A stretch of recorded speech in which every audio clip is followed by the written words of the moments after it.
ഹരേ കൃഷ്ണ. ശ്രീമദ് ഭാഗവതം പഞ്ചമസ്കന്ധം 1-ാം അധ്യായം. അതിലെ 8-ാമത്തെ ശ്ലോകം വരെ എടുത്തു. ബാക്കിയുള്ള ഭാഗങ്ങൾ നമ്മൾക്ക് നോക്കാം. അതുവരെയുള്ള ഭാഗങ്ങൾ നമുക്കൊന്ന് വായിച്ചു നോക്കാം. ഓം നമോ ഭഗവതേ വാസുദേവായ. ശ്രീമദ് ഭാഗവതേ പഞ്ചമസ്കന്ധേ അഥ പ്രഥമോധ്യായഃ. പ്രിയവ്രതോ ഭാഗവത ആത്മാ രാമഃ കഥം മുനേ ഗൃഹേ രമത യന്മൂലഃ കർമ്മബന്ധപരാഭവഃ. നൂനം മുക്തസംഗാനാം താദൃശാനാം ദ്വിജർഷഭ. ഗൃഹേഷു അഭിനിവേശോയം പുംസാം ഭവിതുമർഹതി. സംശയോയം മഹാൻ ബ്രഹ്മൻ ദാരാഗാരസുതാദിഷു സക്തസ്യ യത്സിദ്ധിരഭൂത് കൃഷ്ണേ ച മതിരച്യുതാം. ശ്രീശുക ഉവാച. ബാഢമുക്തം ഭഗവത ഉത്തമശ്ലോകസ്യ ശ്രീമച്ചരണാരവിന്ദമകരന്ദരസ ആവേശിത ചേതസോ ഭഗവത പരമഹംസ ദൈതകഥാം കിഞ്ചിദന്തരായ വിഹതാം സ്വാം ശിവതമാം പദവീം ന പ്രായേണ ഹിന്വന്തി.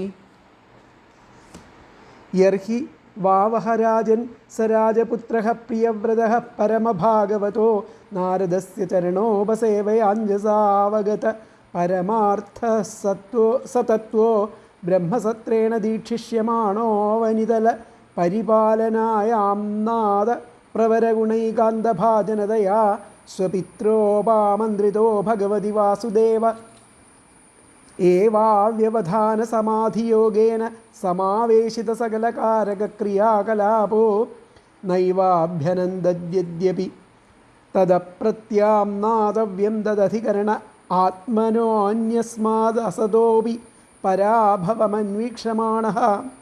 അഥഃ ഭഗവാനാതിദേവ ഏതസ്യ ഗുണവിസർഗസ്യ പരിബൃംഹണാനുധ്യാനവ്യവസിത സകലജഗദഭിപ്രായ ആത്മയോനിരഖില നിഗമ നിജഗണപരിവേഷ്ടിതഃ സ്വഭവനാദവതതാരാം.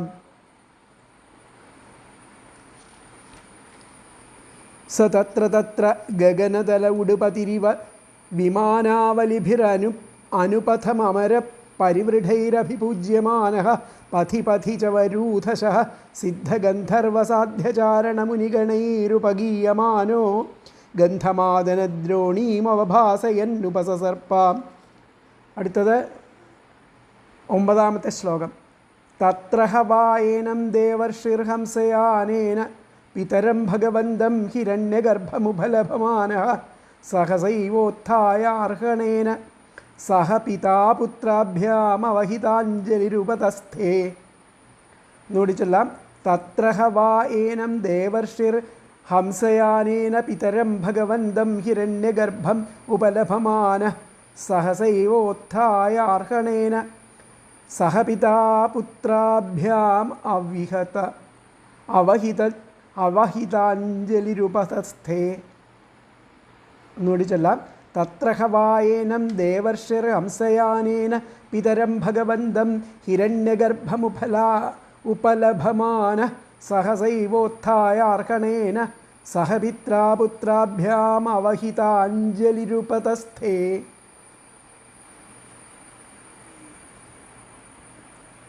ഇതിലത്തെ ആ പദം മുറിച്ച് വരുന്ന ഭാഗങ്ങൾ നമുക്ക് നോക്കാം. തത്ര വാ ഏനം ദേവർഷിഃ ഹംസയാനേന. ദേവർഷിർ ഹംസയാനേന എന്നുള്ളിടത്ത് ദേവർഷിഃ എന്നുള്ളിടത്ത് ആ വിസർഗടാം. ദേവർഷിഃ ഹംസയാനേന പിതരം ഭഗവന്തം ഹിരണ്യഗർഭം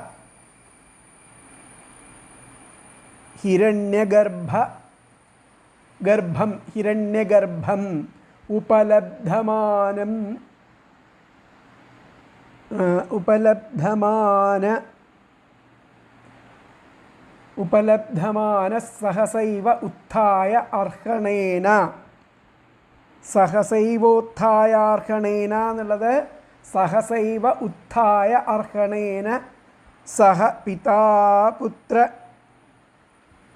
സഹ പിതാ പുത്രാഭ്യാം അവഹിതാഞ്ജലി ഉപതസ്ഥേ. ഉപതസ്ഥേ ഒന്നുകൂടി പറയാം. തത്ര വാ ഏനം ദേവർഷി ഹംസയാനേന പിതരം ഭഗവന്തം ഹിരണ്യഗർഭം ഉപലഭമാനഃ സഹസൈവ ഉത്ഥായ അർഹണേന സഹ പിതാപുത്രാഭ്യാം അവഹിതാഞ്ജലി ഉപതസ്ഥേ. അതൊന്നിച്ച് ചേർത്തിട്ടാണ് തത്ര വാ ഏനം ദേവർഷിർ ഹംസയാനേന പിതരം ഭഗവന്തം ഹിരണ്യഗർഭമുപലഭമാനഃ സഹസൈവോത്ഥായ അർഹണേന സഹ പിത്രാപുത്രാഭ്യാം അവഹിതാഞ്ജലിരുപതസ്ഥേ. അപ്പോൾ ഇവിടെ ആ ബ്രഹ്മാവ് ആ ഹംസവാഹനനായിട്ട് ആ നാരദാശ്രമത്തിൽ എത്തിച്ചേർന്നു. തത്ര വാ ഏനം ദേവർഷിർ.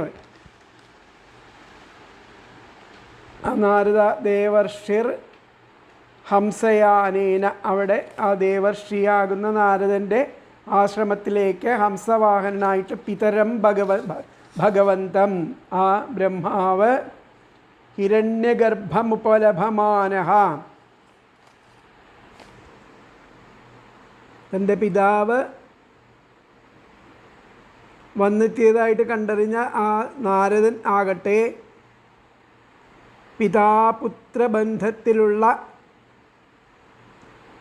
ആ മനു, പ്രിയവ്രതൻ എന്നിവരോട് കൂടിയിട്ട് ബഹുമാന പുരസ്സരം എഴുന്നേറ്റ് അഞ്ജലീബദ്ധം ചെയ്തിട്ട് ആ ബ്രഹ്മാവിനെ സ്വീകരിച്ച് സ്തുതിച്ചു എന്നുള്ളതാണ് ഇവിടെ വരുന്നത്. അപ്പോൾ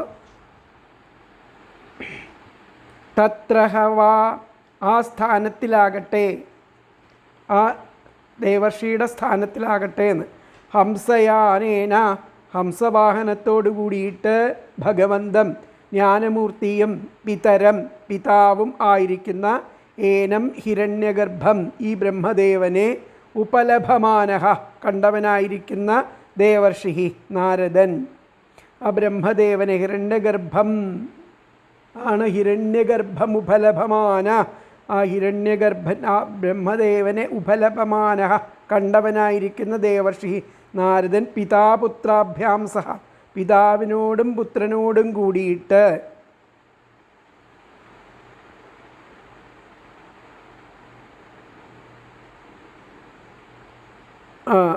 പിതാവിനോടും പുത്രനോടും കൂടിയിട്ട്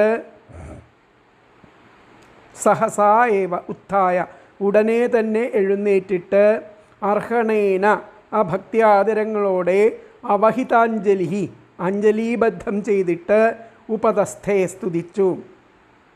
ഒന്നുകൂടി പറയാം. തത്രഹ വാ ആ സ്ഥാനത്തിലാകട്ടെ ഹംസയാനേന ഹംസവാഹനത്തോടു കൂടി ഭഗവന്തം ജ്ഞാനമൂർത്തിയും പിതരം പിതാവുമായിരിക്കുന്ന ഏനം ഹിരണ്യഗർഭം ഈ ബ്രഹ്മദേവനെ ഉപലഭമാനഃ കണ്ടവനായിരിക്കുന്ന ദേവർഷി നാരദൻ പിതാപുത്രാഭ്യാം സഹ പിതാവിനോടും പുത്രനോടും കൂടി സഹസാ ഏവ ഉത്ഥായ ഉടനെ തന്നെ എഴുന്നേറ്റിട്ട് അർഹണേന ഭക്തി ആദരങ്ങളോടെ അവഹിതാഞ്ജലി അഞ്ജലീബദ്ധം ചെയ്തിട്ട് ഉപതസ്ഥേ സ്തുതിച്ചു. അപ്പോൾ അതിലത്തെ അന്വയം വന്നിട്ട് തത്രഹ വാ ഹംസയാനേന ഭഗവന്തം പിതരം ഹിരണ്യഗർഭം ഉപലഭമാനഃ ദേവർഷി പിതാപുത്രാഭ്യാം സഹസാ ഏവ ഉത്ഥായ അർഹണേന അവഹിതാഞ്ജലി ഉപതസ്ഥേ. ഒന്നും കൂടി പറയാം. തത്രഹ വാ ഹംസയാനേന ഭഗവന്തം പിതരം ഹിരണ്യഗർഭം ഉപലഭമാനഃ ദേവർഷി പിതാപുത്രാഭ്യാം സഹസാ ഏവ ഉത്ഥായ അർഹണേന അവഹിതാഞ്ജലി ഉപതസ്ഥേ. ആ സ്ഥാനത്തിലാകട്ടെ ആ ഹംസവാഹനത്തോടുകൂടി ആ ജ്ഞാനമൂർത്തിയും പിതാവുമായിരിക്കുന്ന ഈ ബ്രഹ്മദേവനെ കണ്ടവനായിരിക്കുന്ന ആ നാരദൻ പിതാവിനോടും പുത്രനോടും കൂടി പെട്ടെന്ന് ഉടനെ തന്നെ എഴുന്നേറ്റിട്ട് ഭക്തി ആദരങ്ങളോടെ അഞ്ജലീബന്ധം ചെയ്തിട്ട് സ്തുതിച്ചു. ആ സ്ഥാനത്തിൽ ഗന്ധമാദന താഴ്വരയിൽ ഹംസവാഹനത്തിൽ എഴുന്നള്ളിയിരിക്കുന്ന സ്വപിതാവും ജ്ഞാനസ്വരൂപനുമായിരിക്കുന്ന ആ ബ്രഹ്മദേവനെ കണ്ടറിഞ്ഞ ശ്രീനാരദമുനിയും മനുവും പിതാപുത്രാഭ്യാം എന്ന് പറഞ്ഞു കഴിഞ്ഞാൽ മനുവും ശ്രീനാരദ മുനിയും പുത്രനായിരിക്കുന്ന പ്രിയവ്രതനും പെട്ടെന്ന് എഴുന്നേറ്റ് ആ ഭക്ത്യാദരങ്ങളോടെ അഞ്ജലീബദ്ധം ചെയ്തിട്ട് സ്തുതിച്ചു. അപ്പോൾ സ്വയംഭൂവമനു അവിടെ എത്തിയതായി മുമ്പ് പറഞ്ഞുവല്ലോ. അദ്ദേഹത്തിൻ്റെ പുത്രനായിരിക്കുന്ന പ്രിയവ്രതൻ അവിടെ താമസവുമാണല്ലോ. അതിനാൽ പിതാവ് മനുവും പുത്രൻ പ്രിയവ്രതനും ആ പിതാവോടും പുത്രനോടും കൂടെ നാരദ മഹർഷി ആ ബ്രഹ്മാവിനെ സ്വീകരിച്ചു എന്നർത്ഥം.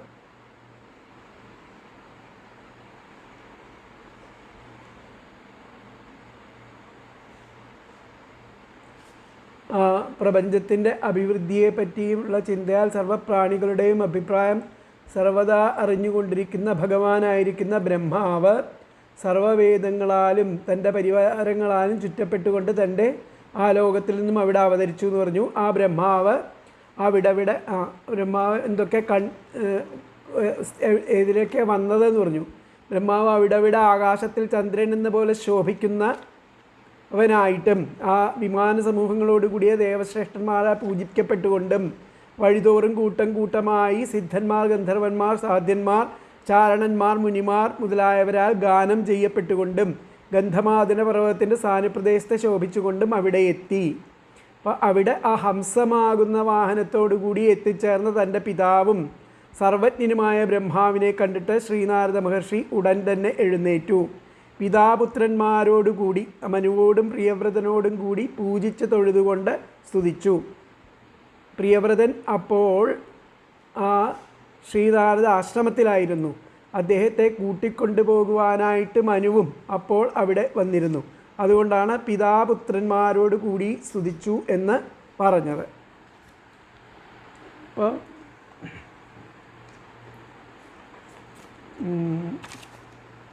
അപ്പോൾ ആ ജ്ഞാനമൂർത്തിയായിരിക്കുന്ന ശ്രീനാരായണൻ്റെ പ്രഥമപുത്രനായതുകൊണ്ട് ജ്ഞാനസ്വരൂപനായി തന്നെ ഇരിക്കുന്ന ബ്രഹ്മദേവൻ ആ ഗുണസൃഷ്ടിയുടെ അഭിവൃദ്ധിയെ സകല ലോകങ്ങളും ആഗ്രഹിക്കുന്നതിനെ അറിഞ്ഞതുകൊണ്ട് ആ സ്വരൂപത്തെ ധരിച്ചിരിക്കുന്ന വേദങ്ങളോടും മരീചാദികളായ പുത്രന്മാരോടും കൂടി സ്വസ്ഥാനത്ത് നിന്നും സത്യലോകത്തിൽ നിന്നും ഭൂലോകത്തിലേക്ക് വന്നു എന്ന് പറഞ്ഞു. ആ ബ്രഹ്മദേവൻ ആകാശത്തിൽ അവിടവിടെ ചന്ദ്രൻ എന്ന പോലെ ദിക്കുകളെ സ്വപ്രഭയാൽ പ്രകാശിപ്പിച്ചുകൊണ്ട് ഇറങ്ങി വരുമ്പോൾ നക്ഷത്രമാർഗങ്ങളിൽ വസിക്കുന്ന ദേവശ്രേഷ്ഠന്മാർ അവരുടെ വിമാനങ്ങളിലിരുന്ന് അതതു സ്ഥാനങ്ങൾ കടക്കുന്നതുവരെ പിന്നാലെ സഞ്ചരിച്ച് ആ ബ്രഹ്മാവിനെക്കുറിച്ച് തങ്ങൾക്കുള്ള പരമോദാരത്തെ പ്രദർശിപ്പിച്ചു. ഗന്ധർവ സാധ്യചാരണ മുനിഗണങ്ങൾ അവരവരുടെ സ്ഥാനങ്ങളിൽ സംഘം ചേർന്ന് നിന്ന് ആദിദേവനെ സ്തോത്രം ചെയ്തു. ഇപ്രകാരം ആ ഗന്ധമാദന പർവ്വതത്തിൻ്റെ സമീപത്ത് വന്നെത്തി. മന്ദരപർവ്വതത്തിൻ്റെ താഴ്വരയിൽ ശ്രീനാരദ മുനിയുടെ സമീപത്തിരുന്ന് ആ പ്രിയവ്രതൻ ആത്മവിദ്യ ശ്രവിക്കുന്നു. പുത്രനെ കൂട്ടിക്കൊണ്ടുപോയി രാജ്യത്തിൽ അഭിഷേകം ചെയ്യുവാൻ ആഗ്രഹിച്ച് ആ സ്വയംഭുവ മനുവും അവിടെ വന്നെത്തിയിരിക്കുന്നു. പിതാവിൻ്റെ ആജ്ഞയെ ആദരിക്കുന്ന സമയത്താണ് ആ ബ്രഹ്മദേവൻ അവിടെ എഴുന്നള്ളിയിരിക്കുന്നത് എന്ന് ആ കഥാസംഘടനയിൽ നിന്നും ധരിക്കേണ്ടതാണ്. ആ സ്ഥാനത്തിൽ ആ ഗന്ധമാദന താഴ്വരയിൽ ഹംസവാഹനത്തിലിരുന്ന് എഴുന്നള്ളിയിരിക്കുന്ന സ്വപിതാവും ജ്ഞാനരൂപനും ആയിരിക്കുന്ന ആ ബ്രഹ്മദേവനെ കണ്ടറിഞ്ഞ ആ ശ്രീനാരദ മുനിയും മനുവും പുത്രനായിരിക്കുന്ന പ്രിയവ്രതനും പെട്ടെന്ന് എഴുന്നേറ്റ് അഞ്ജലീബന്ധം ചെയ്ത് സ്തുതിച്ചു. അപ്പോൾ ഇതിലത്തെ വ്യാഖ്യാനം എന്താ പറഞ്ഞാൽ നോക്കാം.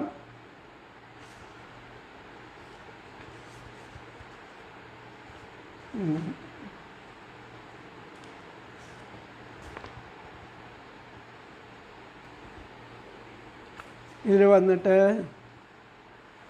തഥാ ഹംസസ്ഥം ആ ഹംസത്തിൽ ഇരുന്ന് കൊണ്ട് ബ്രഹ്മാണം ദൃഷ്ട്വ ഇരുന്നു കൊണ്ട് വരുന്ന ആ ബ്രഹ്മാവിനെ കണ്ട് മനുപ്രിയവ്രതാഭ്യാം മനുവും പ്രിയവ്രതനും നാരദനും എല്ലാവരും സഹനാരദ എല്ലാവരും കൃതാഞ്ജലി കൈകൾ കൂപ്പിയിട്ട് സഹസൈവോത്ഥായ പെട്ടെന്ന് എഴുന്നേറ്റ് സ്തുത്യാത്തം തുഷ്ടാവ അവരെ സ്തുതിച്ചിട്ട് അവരെ സന്തോഷിപ്പിച്ചു എന്നർത്ഥം. തഥാ ഹംസസ്ഥം ബ്രഹ്മാണം ദൃഷ്ട്വ അപ്പോൾ ആ ഹംസസ്ഥനായിരിക്കുന്ന ബ്രഹ്മാവിനെ കണ്ടിട്ട് മനുപ്രിയവ്രതാഭ്യാം മനുവും പ്രിയവ്രതനും അച്ഛനും മകനും സഹ നാരദ നാരദനും കൂടെ നാരദനും കൃതാഞ്ജലി കൈകൾ കൂപ്പിയിട്ട് സഹസൈവോത്ഥായ പെട്ടെന്ന് എഴുന്നേറ്റ് സ്തുത്യാത്തം തുഷ്ടാവ അവരെ സ്തുതിച്ച് തുഷ്ടിപ്പെടുത്തി എന്നർത്ഥം. അപ്പോൾ തഥാ ഹംസസ്ഥം ബ്രഹ്മാണം ദൃഷ്ട്വാ മനുപ്രിയവ്രതാഭ്യാം സഹ നാരദഃ കൃതാഞ്ജലിഃ സഹസൈവോത്ഥായ സ്തുത്യാ തം തുഷ്ടാവ എന്നുള്ളതാണ് അതിലത്തെ വ്യാഖ്യാനം വരുന്നത്. അപ്പോൾ അടുത്ത ശ്ലോകം നമുക്ക് നോക്കാം. അടുത്ത ശ്ലോകം ഭഗവാനപി ഭാരത തദുപനീതാർഹണഃ സൂക്തവാക്യേന ആദിതരാമുദിതഗുണഗണാവതാര സുജയ പ്രിയവ്രതമാദിപുരുഷസ്തം സദയഹാസാവലോക ഇതി ഹോവാച. ഭഗവാനപി ഭാരത തദുപനീതാർഹണഃ സൂക്തവാക്യേന ആദിതരാമുദിതഗുണഗണാവതാര സുജയ പ്രിയവ്രതമാദിപുരുഷസ്തം സദയഹാസാവലോക ഇതി ഹോവാച. അല്ലയോ ഭരതവംശജ, ഭഗവാനപി ഭാരത, ആദിപുരുഷനും ഭഗവാനുമായിരിക്കുന്ന ആ ബ്രഹ്മാവ് നാരദ മഹർഷിയുടെ ആ പൂജയും തൻ്റെ ഗുണഗണങ്ങളെ പ്രശംസിച്ചുകൊണ്ടുള്ള സ്തുതിയും ആ സൂക്തവാക്യേന ആദിതരാം ഉദിത ഗുണഗണാവതാര സുജയ ആ സ്തുതിയും സ്വീകരിച്ചു. അതിനുശേഷം തൻ്റെ ദയാവായ്പ പ്രദർശിപ്പിക്കുമാറ് ആ പുഞ്ചിരി തൂകിക്കൊണ്ട് ആ പ്രിയവ്രതനോട് ഇപ്രകാരം അരുളി ചെയ്തു. ഭഗവാനപി ഭാരത തദുപനീതാർഹണഃ സൂക്തവാക്യേന ആദിതരാമുദിത ഗുണഗണാവതാര സുജയ. ആദിപുരുഷനും ഭഗവാനുമായിരിക്കുന്ന ബ്രഹ്മാവ് നാരദ മഹർഷിയുടെ പൂജയും തൻ്റെ ഗുണഗണങ്ങളെ പ്രശംസിച്ചുകൊണ്ടുള്ള സ്തുതിയും സ്വീകരിച്ച് അതിനുശേഷം തൻ്റെ ആ ദയാവായ്പ പ്രദർശിപ്പിക്കുമാറ് ആ പുഞ്ചിരി തൂകിക്കൊണ്ട് പ്രിയവ്രതനോട് ഇപ്രകാരം പറഞ്ഞു. ഉദിത ഗുണഗണാവതാര സുജയ പ്രിയവ്രതമാദിപുരുഷസ്തം സദയഹാസാവലോക. അപ്പോൾ ദയവായ്പോടുകൂടി പുഞ്ചിരിച്ചുകൊണ്ട് അവലോക ആ പ്രിയവ്രതനെ നോക്കിയിട്ട് ഇതി ഹോവാച ഇപ്രകാരം പറഞ്ഞു. ഗുണാവതാര സുജയ, ഗുണങ്ങളാകുന്ന അവതാരങ്ങളും ഉത്കർഷവും എന്നർത്ഥം. ഗുണാവതാര സുജയ, ഗുണങ്ങളാകുന്ന അവതാരങ്ങളും ഉത്കർഷങ്ങളും എന്നർത്ഥം. ബ്രഹ്മാവിൻ്റെ അവതാരങ്ങൾ എന്നാൽ ആ മാനവ സൃഷ്ടികൾ ആണ് അതിൻ്റെ അർത്ഥം വരുന്നത്. അപ്പോൾ ഭാരത, ഹേ വൈകുണ്ഠ, ഹേ ഭരതകുലോൽപ്പന്ന, ഭാരത ഹേ ഭരതകുലോൽപ്പന്ന, ഭഗവാൻ ആദിപുരുഷ അപി, ആ ഭഗവാനായിരിക്കുന്ന ആദിപുരുഷനും തദുപനീതാർഹണഃ അവനാൽ സമർപ്പിക്കപ്പെട്ട പൂജാദ്രവ്യത്തോടു കൂടിയവനും സൂക്തവാക്യേന മധുരവാക്യത്താൽ അതിതരാം ഏറ്റവും ഉദിത ഗുണഗണാവതാര സുജയ പറയപ്പെട്ട ഗുണാവതാരത്തോടും സുജയങ്ങളോടും കൂടിയവനും സദയഹാസാവലോക ദയാസൂചകവും ഹാസസഹിതവുമായ നോട്ടത്തോടു കൂടിയവനുമായിട്ട് തം പ്രിയവ്രതം ആ പ്രിയവ്രതനോട് ഇതി ഉവാച ഇപ്രകാരം സ്പഷ്ടമായിട്ട് പറഞ്ഞു. ഇതി ഉവാച ഇപ്രകാരം സ്പഷ്ടമായിട്ട് പറഞ്ഞു. അപ്പോൾ ഭാരത, അല്ലയോ ഭരതകുലോൽപ്പന്ന, ഭഗവാൻ ആദിപുരുഷ അപി ഭഗവാനായിരിക്കുന്ന ആദിപുരുഷനും തദു ഉപനീതാർഹണഃ അവനാൽ സമർപ്പിക്കപ്പെട്ട പൂജാദ്രവ്യത്തോടു കൂടിയവനും സൂക്തവാക്യേന മധുരവാക്യത്താൽ അതിതരാം ഏറ്റവും ഉചിത ഗുണാവതാര സുജയ പറയപ്പെട്ട ഗുണാവതാരത്തോടു കൂടിയും സുജയങ്ങളോടും കൂടിയവനായിട്ടും സദയഹാസാവലോക ദയാസൂചകവും ഹാസസഹിതവുമായ നോട്ടത്തോടു കൂടിയവനുമായിട്ട് തം പ്രിയവ്രതം ആ പ്രിയവ്രതനോട് ഇതി ഉവാച ഇപ്രകാരം സ്പഷ്ടമായിട്ട് പറഞ്ഞു. അപ്പോൾ ഭാരത, ഭഗവാൻ ആദിപുരുഷ അപി തദുപനീതാർഹണഃ സൂക്തവാക്യേന അതിതരാം ഉദിതഗുണഗണാവതാര സുജയ സദയഹാസാവലോക തം പ്രിയവ്രതം ഇതി ഉവാച. ഒന്നുകൂടി പറയാം. ഭാരത, ഭഗവാൻ ആദിപുരുഷ തദുപനീതാർഹണഃ സൂക്തവാക്യേന അതിതരാം ഉദിതഗുണഗണാവതാര സുജയ സദേഹാസാവലോക തം പ്രിയവ്രതം ഇതി ഉവാച. ആ ഭരതകുലോൽപ്പന്ന ആദിപുരുഷനും ഭഗവാനായ ആദിപുരുഷനും അവനാൽ സമർപ്പിക്കപ്പെട്ട പൂജാദ്രവ്യത്തോടു കൂടിയവനും മധുരമായ വാക്യത്താൽ ഏറ്റവും ഉദിത ഗുണാവതാര സുജ ഏറ്റവും പറയപ്പെട്ട ഗുണാവതാരത്തോടും കൂടിയവനും അതുപോലെ ഹാസസഹിതവും ആയ നോട്ടത്തോടു കൂടിയവനും ആയിട്ട് ആ പ്രിയവ്രതനോട് ഇപ്രകാരം സ്പഷ്ടമായിട്ട് പറഞ്ഞു. ഉത്കൃഷ്ടമായ ഭരതവംശത്തിൽ ജനിച്ച ഭവാൻ ഇത് മനസ്സിരുത്തി കേൾക്കുക. ജ്ഞാനാദികളായിരിക്കുന്ന 6 ഗുണങ്ങൾ തികഞ്ഞിരിക്കുന്ന ആദിപുരുഷനായിരിക്കുന്ന ബ്രഹ്മദേവൻ പുത്രനായിരിക്കുന്ന ശ്രീനാരദമുനി സമർപ്പിച്ച പൂജാദ്രവ്യങ്ങൾ സ്വീകരിച്ചു. തൻ്റെ ഉത്കൃഷ്ടങ്ങളായിരിക്കുന്ന ഗുണഗണങ്ങളെയും അവതാരങ്ങളെയും സർവോത്കൃഷ്ടങ്ങളായിട്ട് മധുരവാക്യങ്ങളാൽ വർണ്ണിക്കുന്നത് കേട്ട് സന്തോഷിച്ചു. മന്ദഹാസപൂർവം ദയാസൂചകമായിട്ട് കടാക്ഷിച്ച ശേഷം ആ പ്രിയവ്രതനോട് ഇപ്രകാരം സ്പഷ്ടമായിട്ട് പറഞ്ഞു. സൂക്തവാക്യേന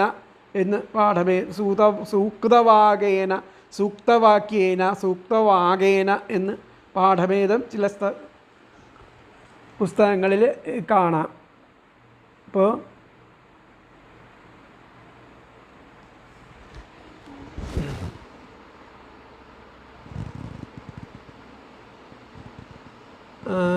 ഭാരത, ഭഗവാനായ ബ്രഹ്മാവും നാരദനാൽ സമർപ്പിക്കപ്പെട്ട പൂജ സ്വീകരിച്ച് ആ സ്തോത്രവർണ്ണിതമായിരിക്കുന്ന ഗുണാവതാരോത്കൃഷ്ടം ചേർന്നവനായിട്ട് കരുണാഹാസത്തോടുകൂടി കടാക്ഷിച്ച് ആ പ്രിയവ്രതനോട് ഇപ്രകാരം പറഞ്ഞു.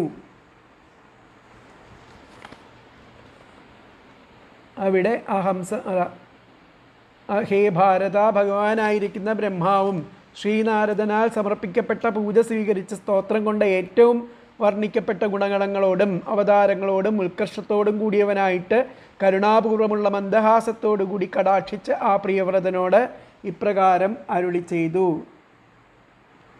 ആ ഉത്കൃഷ്ടമായിരിക്കുന്ന ഭാരതവംശത്തിൽ ജനിച്ച ഭഗവാൻ ഇത് മനസ്സിരുത്തി കേൾക്കുക. ജ്ഞാനാദികളായിരിക്കുന്ന 6 ഗുണങ്ങൾ തികഞ്ഞിരിക്കുന്ന ആദിപുരുഷനായിരിക്കുന്ന ആ ബ്രഹ്മദേവൻ പുത്രനായിരിക്കുന്ന ശ്രീനാരദമുനി സമർപ്പിച്ച ആ പൂജാദ്രവ്യങ്ങൾ സ്വീകരിച്ചു.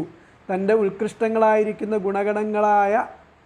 ഗുണഗണങ്ങളെയും അവതാരങ്ങളെയും സർവോത്കൃഷ്ടങ്ങളായിട്ട് മധുരവാക്യങ്ങളാൽ വർണ്ണിക്കുന്നത് കേട്ട് സന്തോഷിച്ചു. മന്ദഹാസപൂർവം ദയാസൂചകമായിട്ട് കടാക്ഷിച്ച ശേഷം ആ പ്രിയവ്രതനോട് ഇപ്രകാരം സ്പഷ്ടമായിട്ട് പറഞ്ഞു. അപ്പോൾ ഈ ശ്ലോകം ത്തിൻ്റെ വ്യാഖ്യാനത്തിൽ ബ്രഹ്മാപി സദേഹാസാവലോക, ആ ബ്രഹ്മാവ് ദയാപൂർവം ആ പുഞ്ചിരിച്ചുകൊണ്ട് നോക്കിയിട്ട് പ്രിയവ്രതം ജഗാദ, പ്രിയവ്രതനോടായിട്ട് പറഞ്ഞു. ബ്രഹ്മാപി സദേഹാസാവലോക, ബ്രഹ്മാവ് ആ ദയാപൂർവം അവലോകനം ചെയ്തിട്ട് ആ പ്രിയവ്രതനോട് ജഗാദ, പ്രിയവ്രതം ജഗാദ. ബ്രഹ്മാഭി സദേഹാസാവലോക സൻ പ്രിയവ്രതം ജഗാദ എന്നുള്ളതാണ് ആദ്യത്തെ ആ വ്യാഖ്യാനം. അപ്പോൾ അടുത്ത ശ്ലോകം നമുക്ക് നോക്കാം. നെക്സ്റ്റ് ശ്ലോകം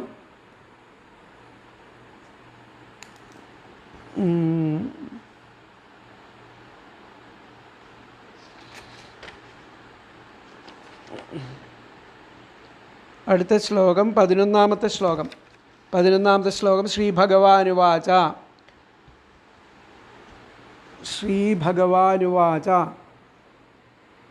നിബോധ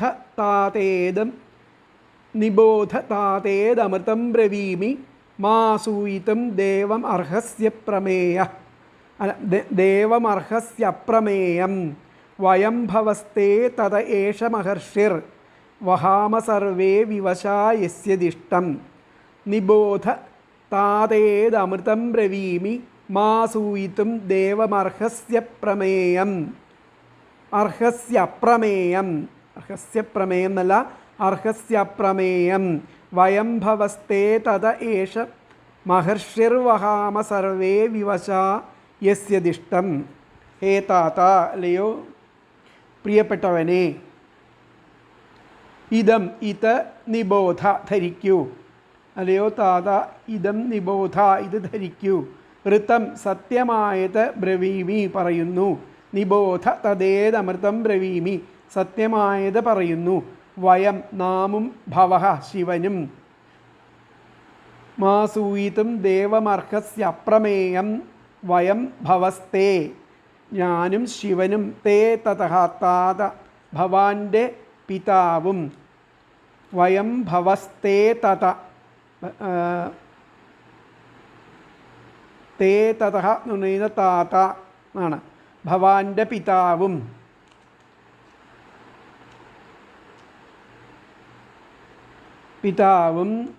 ഏഷ മഹർഷിർ, ഈ മഹർഷിയും ഏഷ മഹർഷി, ഈ മഹർഷിയും സർവേ എല്ലാം വിവശായസ്യദിഷ്ട, വിവശതയോടെ യാതൊരാളുടെ ദിഷ്ടം നിർദ്ദേശത്തെ, യാതൊരാളുടെ നിർദ്ദേശത്തെ വഹാമ ശിരസ വഹിക്കുന്നുവോ, ശിരസ വഹിക്കുന്നുവോ അപ്രമേയം അനിർവചനീയമായിരിക്കുന്ന തം ദേവം ആ ദേവനെ അസൂയിതും ധിക്കരിപ്പാൻ മേ അർഹസി മാ അർഹസി ഞാൻ അർഹനല്ല, അർഹിക്കുന്നില്ല എന്നുള്ളതാണ് അവിടെ പറയണം. ഒന്നുകൂടി പറയാം. ഹേ താത, അല്ലയോ പ്രിയപ്പെട്ടവനെ, വയം ഭവസ്തേ തതയേഷ മഹർഷിർ വഹാമ സർവേ വിവശായസ്യ ദിഷ്ടം. അപ്പോൾ ഹേ താത, അല്ലയോ പ്രിയപ്പെട്ടവനെ, ഇത് നിബോധ ധരിക്കൂ, വൃത്തം സത്യമായത് ബ്രവീമി പറയുന്നു, വയം നാമും ഭവഃ ശിവനും തേ തതഃ എന്ന് പറഞ്ഞാൽ താത ഭവാന്റെ പിതാവും ഏഷഃ ഈ മഹർഷിയും സർവേ എല്ലാം വിവശാഹ വിവശതയോടെ യസ്യ യാതൊരാളുടെ ദിഷ്ടം, യാതൊരാളുടെ ദിഷ്ടം എന്ന് പറഞ്ഞാൽ യാതൊരാളുടെ ആജ്ഞയെയാണോ ശിരസ വഹിക്കുന്നത്, വഹാമ അപ്രമേയം അനിർവചനീയമായിരിക്കുന്ന തം ദേവം ആ ദേവനെ, അനിർവചനീയമായിരിക്കുന്ന ആ ദേവനെ അസൂയിതും ധിക്കരിപ്പാൻ മാ അർഹസി ഞാൻ അർഹൻ അല്ല, അർഹിക്കുന്നില്ല എന്നുള്ളതാണ് പറയുന്നത്. അപ്പോൾ തന്വയം വന്നിട്ട് ഹേ താത ഇദം നിബോധ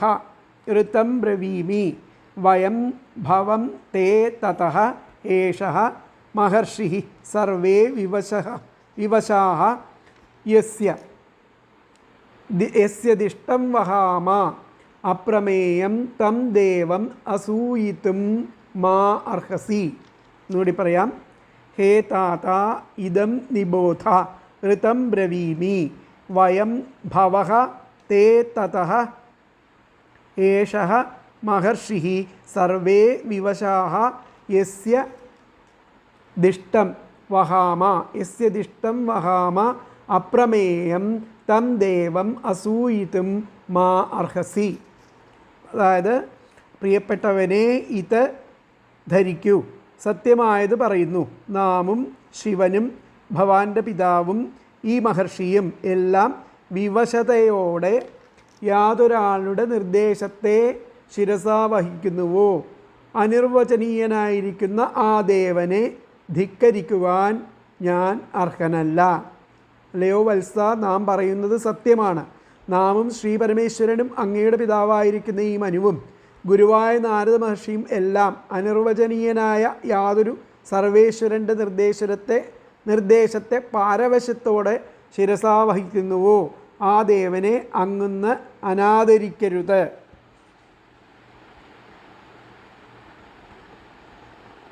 അപ്പോൾ താത വത്സ ഇദം നിബോധ ഇതിനെ ധരിച്ചാലും ഋതം ബ്രവീമി സത്യം പറയുന്നേൻ അപ്രമേയ പ്രമാണത്തെ അതിക്രമിച്ചിരിക്കുന്ന ദേവ അസൂയിതും ദേവനെ അനാദരിപ്പാനായിക്കൊണ്ട് മാ അർഹസി നീ അർഹിക്കരുത്.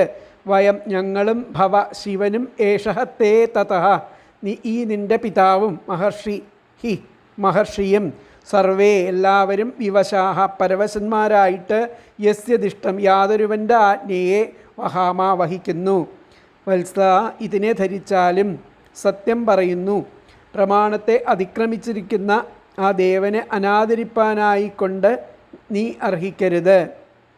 ഞങ്ങളും ശിവനും ഇതിൻ്റെ പിതാവും മഹർഷിയും എല്ലാവരും പരവശന്മാരായിട്ട് യാതൊരുവൻ്റെ ആജ്ഞയെ വഹിക്കുന്നു. കർമ്മമാർഗത്തിൻ്റെ രഹസ്യത്തെ വെളിപ്പെടുത്തുന്ന ബ്രഹ്മദേവ വാക്യങ്ങളാൽ ഇത് മുതൽ 9 പദ്യങ്ങൾ പറയുന്നു. ഹേ വത്സ, ഞാൻ പറയുന്ന ഈ സംഗതി നീ മനസ്സിരുത്തി ധരിക്കണം. പറയുന്നത് ഞാനല്ല, ഞാൻ മുഖാന്തരം സാക്ഷാൽ ശ്രീനാരായണൻ പറയുന്നതായിട്ട് ധരിച്ചുകൊള്ളുക. ഇന്ന വിധം ഇരിക്കുന്നവൻ എന്ന് ആരാലും നിശ്ചയിപ്പാൻ കഴിയാത്ത ആ ദേവൻ്റെ വാക്യത്തിൽ ദോഷത്തെ ആരോപിച്ചുകൊണ്ട് അതിനെ അനാദരിക്കുന്നത് നിനക്ക് യോഗ്യമല്ല.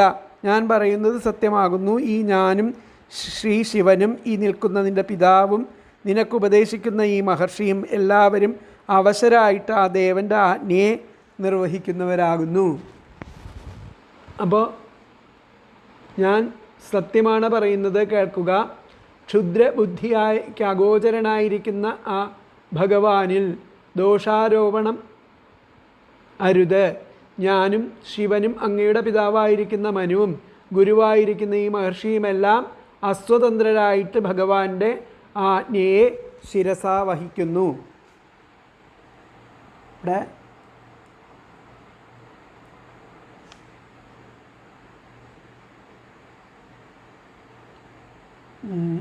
കർമ്മമാർഗത്തിൻ്റെ രഹസ്യത്തെ വെളിപ്പെടുത്തുന്ന ബ്രഹ്മദേവ വാക്യങ്ങളാണ് ഇത് മുതൽ 9 പദ്യങ്ങൾ. ഹേ വത്സ, ഞാൻ പറയുന്ന ഈ സംഗതി നീ മനസ്സിരുത്തി ധരിക്കണം. പറയുന്നത് ഞാനല്ല, ഞാൻ മുഖാന്തരം സാക്ഷാൽ ശ്രീനാരായണൻ പറയുന്നതായിട്ട് ധരിച്ചു കൊള്ളുക.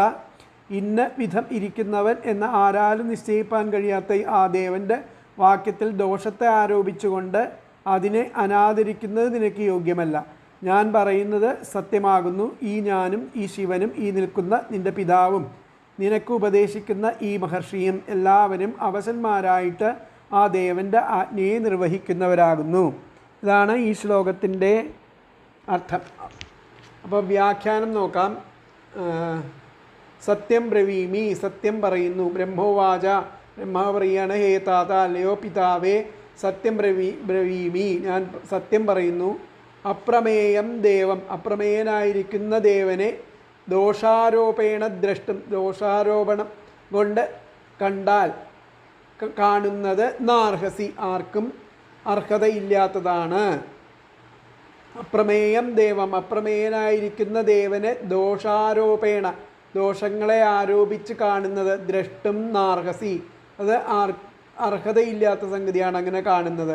അഹം ശിവാസ്തേ, അല്ല അഹം ശിവസ്തേ, ഞാനും ശിവനും, താതഃ പിതാവും, ഏഷ നാരദഃ നാരദനും, ഏതേ സർവേ എല്ലാവരും, പരാധീനാഃ പരാധീനന്മാരാണ്, യസ്യാജ്ഞം വഹാമ അങ്ങനെ പരാധീനന്മാരായിട്ട് ഭഗവാന്റെ ആജ്ഞയെ വഹിക്കുന്നു എന്നുള്ളതാണ് പറഞ്ഞത്. അപ്പോൾ ഒന്നുകൂടി പറയാം. സത്യം ബ്രവീമി, ഹേ താത സത്യം ബ്രവീമി, അല്ലയോ പിതാവേ സത്യം പറയുന്നു. അപ്രമേയം ദേവം, അപ്രമേയനായിരിക്കുന്ന ദേവൻ്റെ ദോഷാരോപേണ ദ്രഷ്ടും, ദേവനെ ദോഷാരോപണം കൊണ്ട് കാണുന്നത് നാർഹസി, ഒരിക്കലും അർഹതയില്ലാത്തതാണ്. അഹം ശിവസ്തേ താത, ഞാനും ശിവനും പിതാവും, ഏഷ നാരദഃ നാരദനും, ഏതേ സർവേ എല്ലാവരും, പരാധീനാഃ പരാധീനന്മാരായിട്ട്, യസ്യാജ്ഞാം യാതൊരാളുടെ ആജ്ഞയെയാണോ വഹിച്ചുകൊണ്ടിരിക്കുന്നു. അപ്പോൾ ഹേ താത സത്യം ബ്രവീമി, അപ്രമേയം ദേവം ദോഷാരോപേണ ദ്രഷ്ടും നാർഹസി, അഹം ശിവസ്തേ താതഃ ഏഷ നാരദഃ, ഏതേ സർവേ പരാധീനാഃ യസ്യാജ്ഞം വഹാമഹ. അപ്പോൾ ഇതിലത്തെ ആ ശ്ലോകം എങ്ങനെയാണ് പദം മുറിച്ച് പറഞ്ഞിരിക്കുന്നത് നോക്കാം. ഭഗവാനപി ഭാരത തദ്വനീതാർഹണ,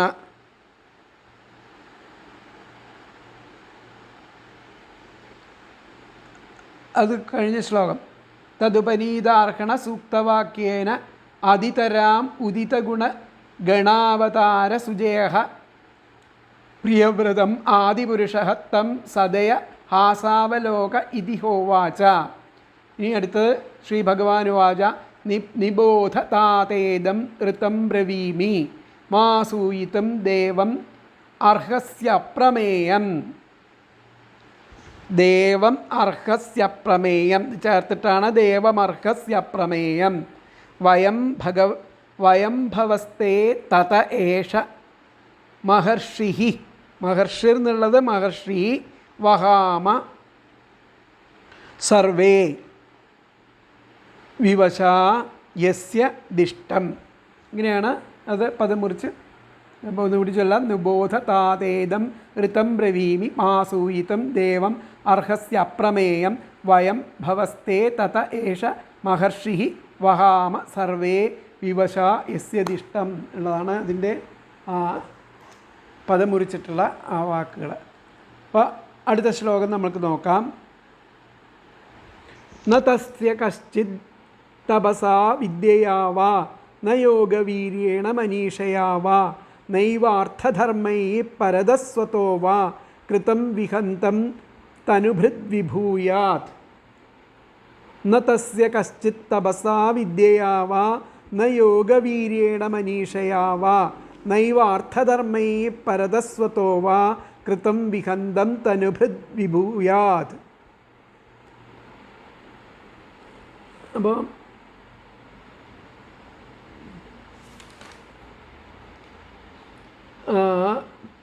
കശ്ചിദപി തനുഭൃത്തസ്യ കൃതം തപസാ വിദ്യയാ വാ യോഗവീര്യേണ മനീഷയാ വാ അർത്ഥധർമ്മൈഃ വാ പരതഃ സ്വതഃ വാ വിഹന്തും ന വിഭൂയാത്.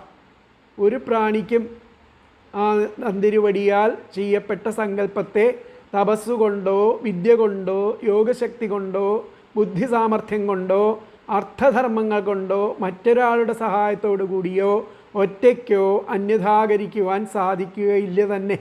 ഇവിടെ ആ നിഷേധാവൃത്തി ശക്തി കൂട്ടുവാനാണ്. അല്ലെങ്കിൽ സാധിക്കയില്ല എന്നത് 3 തവണ ആവർത്തിച്ച് പ്രതിജ്ഞ ചെയ്യുകയാണെന്നും പറയുന്നു.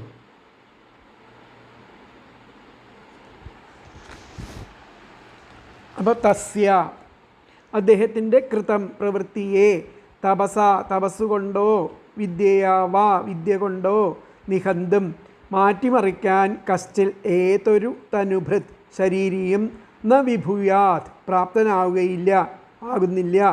യോഗവീര്യേണ യോഗശക്തിയാലോ മനീഷയാ വാ ന ബുദ്ധി സാമർഥ്യം കൊണ്ടോ അതിനെ തകർക്കുവാൻ പറ്റില്ല. അർത്ഥധർമ്മൈ അർത്ഥം ധർമ്മം ഇവയാലോ പരതഃ അന്യസഹായത്താലോ സ്വതഃ സ്വന്തം വൈഭവത്താലോ ന ഏവ ഒന്നും അതിനെ മറികടക്കാൻ ഒന്നുകൊണ്ടും ഒക്കുകയില്ല എന്നുള്ളതാണ് പറയുന്നത്. തസ്യ അദ്ദേഹത്തിൻ്റെ കൃതം അദ്ദേഹത്തിൻ്റെ പ്രവൃത്തിയെ തപസാ തപസ്സുകൊണ്ടോ വിദ്യയാ വാ വിദ്യ കൊണ്ടോ നിഹന്തും മാറ്റിമറിക്കുവാൻ കശ്ചിൽ ഏതൊരു തനുഭൃത് ശരീരിയും ന വിഭൂയാത് പ്രാപ്തനാകുന്നില്ല. യോഗവീര്യേണ യോഗശക്തിയാലോ മനീഷയാ വാ ന ബുദ്ധി സാമർഥ്യം കൊണ്ടോ പറ്റില്ല. അർത്ഥധർമ്മൈ അർത്ഥം ധർമ്മം ഇവയാലോ പരതഃ അന്യസഹായത്താലോ സ്വതഃ സ്വന്തം വൈഭവത്താലോ ന ഏവ ഒന്നും ഒക്കുകയില്ല. അപ്പോൾ തസ്യ കൃതം തപസാ വിദ്യയാ വാ തസ്യ കൃതം തപസാ വിദ്യയാ വാ നിഹന്തും കശ്ചിൽ തനുഭൃത് ന വിഭൂയാത്. യോഗവീര്യേണ മനീഷയാ വാ ന അർത്ഥധർമ്മൈഃ പരതഃ സ്വതഃ ന ഏവ. ഒന്നുകൂടി പറയാം. തസ്യ കൃതം തപസാ വിദ്യയാ വാ നിഹന്തും കശ്ചിൽ തനുഭൃത് ന വിഭൂയാത്. യോഗവീര്യേണ മനീഷയാ വാ ന അർത്ഥധർമ്മൈഃ പരതഃ സ്വതഃ ന ഏവ. അദ്ദേഹത്തിൻ്റെ ആ പ്രവൃത്തിയെ തപസ്സുകൊണ്ടോ വിദ്യ കൊണ്ടോ മാറ്റിമറിക്കുവാൻ ഏതൊരു ശരീരിയും പ്രാപ്തനാകുന്നില്ല. യോഗശക്തിയാലോ ആ ബുദ്ധി സാമർഥ്യം കൊണ്ടോ പറ്റില്ല. അർത്ഥം ധർമ്മം ഇവയാലോ അന്യസഹായത്താലോ സ്വന്തം വൈഭവത്താലോ ഒന്നും ഒക്കുകയില്ല എന്നുള്ളതാണ് ഇവിടെ പറയുന്നത്. അപ്പോൾ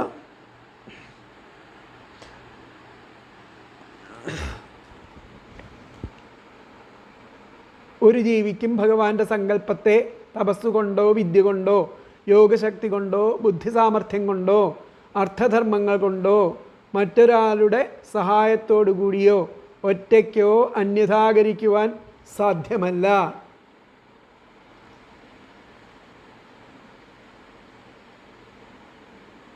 കശ്ചിദപി തനുഭൃത്തസ്യ കൃതം തപസാ വിദ്യയാ വാ യോഗവീര്യേണ മനീഷയാ വാ അർത്ഥധർമ്മൈ വാ പരതഃ സ്വതഃ വാ വിഹന്തും ന വിഭുയാത്. ഒരു പ്രാണിക്കും തന്തിരുവടിയാൽ ചെയ്യപ്പെട്ട സങ്കല്പത്തെ തപസ്സുകൊണ്ടോ വിദ്യ കൊണ്ടോ യോഗശക്തി കൊണ്ടോ ബുദ്ധി സാമർഥ്യം കൊണ്ടോ അർത്ഥധർമ്മങ്ങൾ കൊണ്ടോ മറ്റൊരാളുടെ സഹായത്തോടു കൂടിയോ ഒറ്റയ്ക്കോ അന്യഥാകരിക്കുവാൻ സാധിക്കുകയില്ല തന്നെ. ഇവിടെ നിഷേധാവൃത്തിക്ക് ശക്തി കൂട്ടുകയാണ്. അല്ലെങ്കിൽ സാധിക്കയില്ല എന്നത് 3 തവണ ആവർത്തിച്ച് പ്രതിജ്ഞ ചെയ്യുകയാണ്. അപ്പോൾ ഇതിലത്തെ വ്യാഖ്യാനം എന്താ പറയണത് നോക്കാം. ഏഷ നാരദഃ ഏതേ സർവേ പരാധീനാ യസ്യാജ്ഞാം വഹാമ. ഇപ്രകാരം ആ നാരദൻ തുടങ്ങിയിട്ടുള്ള സർവരും പരാധീനന്മാരായിട്ട് ആ ഭഗവാന്റെ ആജ്ഞയെ വഹിക്കണമെന്ന് പറഞ്ഞു. കശ്ചിത് ജീവസ്തപോ വിദ്യായോഗ ബുദ്ധിബലാദിഭിസ്തസ്യ. ഒരു ജീവനും തപസ് വിദ്യായോഗം ബുദ്ധിബലം തുടങ്ങിയിരിക്കുന്ന അവയെ കൊണ്ട് നിർമ്മിതം അന്യഥാ കർത്തും ന സമർത്ഥഃ. നിർമ്മിച്ചിരിക്കുന്ന ഒന്നുകൊണ്ടും ഒരു പ്രവൃത്തി കൊണ്ടും ന സമർത്ഥഃ ആ ഭഗവാനെ ആ ദേവനെ സമർത്ഥിക്കുവാൻ സാധ്യമല്ല. കശ്ചിത് ജീവസ്തപോ വിദ്യായോഗ ബുദ്ധിബലാദിഭിസ്തസ്യ നിർമ്മിതമന്യഥാ കർത്തും ന സമർത്ഥഃ എന്നുള്ളതാണ് അതിൻ്റെ വ്യാഖ്യാനം. അപ്പോൾ കശ്ചിത് ജീവ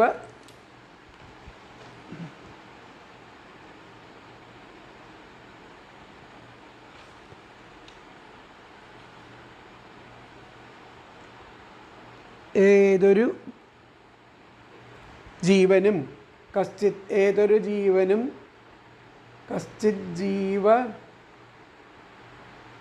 ജീവനും തപസ് വിദ്യായോഗം ബുദ്ധിബലം ആദി ഇവ കൊണ്ട് നിർമ്മിതമായിരിക്കുന്ന മറ്റൊന്നുകൊണ്ടും ആദി കൊണ്ടും നിർമ്മിതമായിരിക്കുന്ന മറ്റെന്തുകൊണ്ടും കർത്തും ചെയ്ത് ന സമർത്ഥ സമർത്ഥിക്കുവാൻ സാധ്യമല്ല. അപ്പം കശ്ചിത് ജീവസ്തപോ വിദ്യായോഗ ബുദ്ധിബലാദിഭിസ്തസ്യ നിർമ്മിതമന്യഥാ കർത്തും ന സമർത്ഥ എന്നുള്ളതാണ് അതിൻ്റെ വ്യാഖ്യാനം ആയിട്ട് വരുന്നത്. അപ്പോൾ അടുത്ത ശ്ലോകം നമുക്ക് നോക്കാം. 13-ാമത്തെ ശ്ലോകം. ഭവായ നാശായ ച കർമ്മകർത്തും ശോകായ മോഹായ സദാഭവായ സുഖായ ദുഃഖായ ച ദേഹയോഗം അവ്യക്തദിഷ്ടം ജനതാം ഗധത്തെ. ഭവായ നാശായ ച കർമ്മകർത്തും ശോകായ മോഹായ സദാഭയായ സുഖായ ദുഃഖായ ച ദേഹയോഗം അവ്യക്തദിഷ്ടം ജനതാം ഗധത്തെ.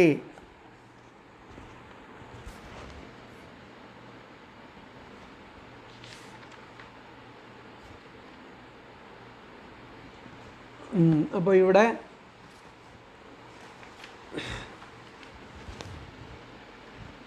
ഹേ അംഗ അല്ലയോ പ്രിയവ്രത ജനതാഭവായ നാശായ ച കർമ്മകർത്തും.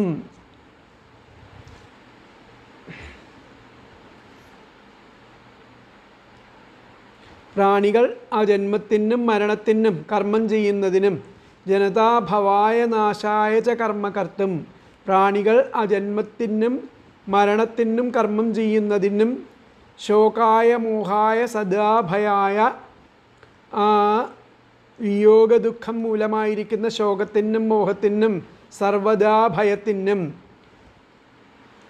സുഖായ ദുഃഖായ ച അവ്യക്തദിഷ്ടം സുഖത്തിനും ദുഃഖത്തിനും വേണ്ടി അവ്യക്തനായിരിക്കുന്ന തന്തിരുവടിയാൽ ദാനം ചെയ്യപ്പെട്ട ശരീരബന്ധത്തെ സ്വീകരിക്കുന്നു. ഭവായ നാശായ ച കർമ്മകർത്തും ശോകായ മോഹായ സദാഭയായ സുഖായ ദുഃഖായ ച ദേഹയോഗം അവ്യക്തദിഷ്ടം ജനതാം ഗധത്തെ. അങ്ങനെ അപ്പോൾ സ്വേച്ഛയാ ആരും അത് സ്വീകരിക്കുന്നില്ല, സ്വീകരിക്കേണ്ടതായും വരും. എന്നാൽ സ്വീകരിക്കേണ്ടതായിട്ടും വരുന്നു. അതുകൊണ്ട് ഇതിൽ സർവരും അസ്വതന്ത്രന്മാർ തന്നെ എന്നാണ് ഇവിടെ ഭാവം. അപ്പോൾ ഹേ അംഗ, അല്ലയോ പ്രിയപ്പെട്ടവനെ, ജനത ജീവജാലം ഭവായ ജനിപ്പാനും നാശായ മരിപ്പാനും കർമ്മകർത്തും പ്രവൃത്തിയെ ചെയ്യുവാനും ശോകായ ദുഃഖത്തിനും മോഹായ മോഹത്തിനും ഭവായ ഭയത്തിനും സുഖായ സുഖത്തിനും ദുഃഖായ ച ദുഃഖത്തിനും സദാ എപ്പോഴും അവ്യക്തദിഷ്ടം അവ്യക്തരൂപിയാൽ ദത്തമായിരിക്കുന്ന ദേഹയോഗം ശരീരയോഗത്തെ ധത്തെ ധരിക്കുന്നു. ഹേ അംഗ, അല്ലയോ പ്രിയപ്പെട്ടവനെ, ജനത ജീവജാലങ്ങൾ ഭവായ ജനിപ്പാനും നാശായ മരിപ്പാനും കർമ്മകർത്തും പ്രവൃത്തി ചെയ്യാനും ശോകായ ദുഃഖത്തിനും മോഹായ മോഹത്തിനും ഭയായ ഭയത്തിനും സുഖായ സുഖത്തിനും ദുഃഖായ ച ദുഃഖത്തിനും സദാ എപ്പോഴും അവ്യക്തദിഷ്ടം അവ്യക്തരൂപിയാൽ ദത്തമായിരിക്കുന്ന ദേഹയോഗം ശരീരയോഗത്തെ ധത്തെ ധരിക്കുന്നു. ഹേ അംഗ, ജനത ഭവായ നാശായ കർമ്മകർത്തും ശോകായ മോഹായ ഭയായ സുഖായ ദുഃഖായ ച സദാ അവ്യക്തദിഷ്ടം ദേഹയോഗ ധത്തെ. എന്നുകൂടി പറയാം. ഹേ അംഗ, ജനത ഭവായ നാശായ കർമ്മകർത്തും ശോകായ മോഹായ ഭയായ സുഖായ ദുഃഖായ ച സദാ അവ്യക്തദിഷ്ടം ദേഹയോഗം ധത്തെ.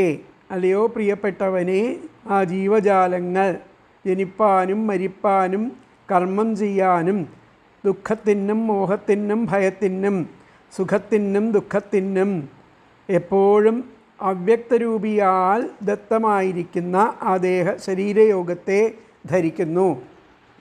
അതാണ് ഇവിടെ പറയുക. അല്ലയോ പ്രിയപ്പെട്ടവനെ, തപസ് വിദ്യായോഗശക്തി ബുദ്ധിശക്തി ധർമാർത്ഥ അനുഷ്ഠാനം അന്യരുടെ സഹായം സ്വന്തം കഴിവ് എന്നിവ കൊണ്ടൊന്നും തന്നെ ആ ജീവജാലങ്ങളിൽ ആർക്കും ഈശ്വരേച്ഛയെ അതിലംഘിക്കുവാൻ സാധ്യമല്ല. ജനനം മരണം കർമ്മം ശോകം മോഹം ഭയം സുഖം ദുഃഖം ദേഹപ്രാപ്തി എന്നിങ്ങനെ സർവത്തിനും ജനങ്ങൾ അവ്യക്തരൂപിയായിരിക്കുന്ന ഈശ്വരൻ്റെ ഇച്ഛയെ ആശ്രയിക്കുന്നു.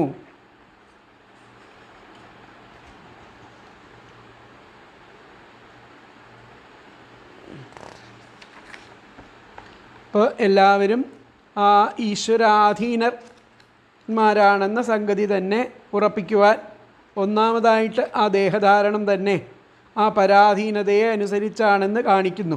ഹേ വത്സ, സകല ജീവരാശികളും ഈശ്വരാജ്ഞയെ അനുസരിച്ചുകൊണ്ട് ദേഹത്തെ ധരിക്കുന്നു. ദേഹം ധരിക്കണം എന്നുള്ള ഇഷ്ടം കൊണ്ടല്ല ജീവജാലം ദേഹം ധരിക്കുന്നത്.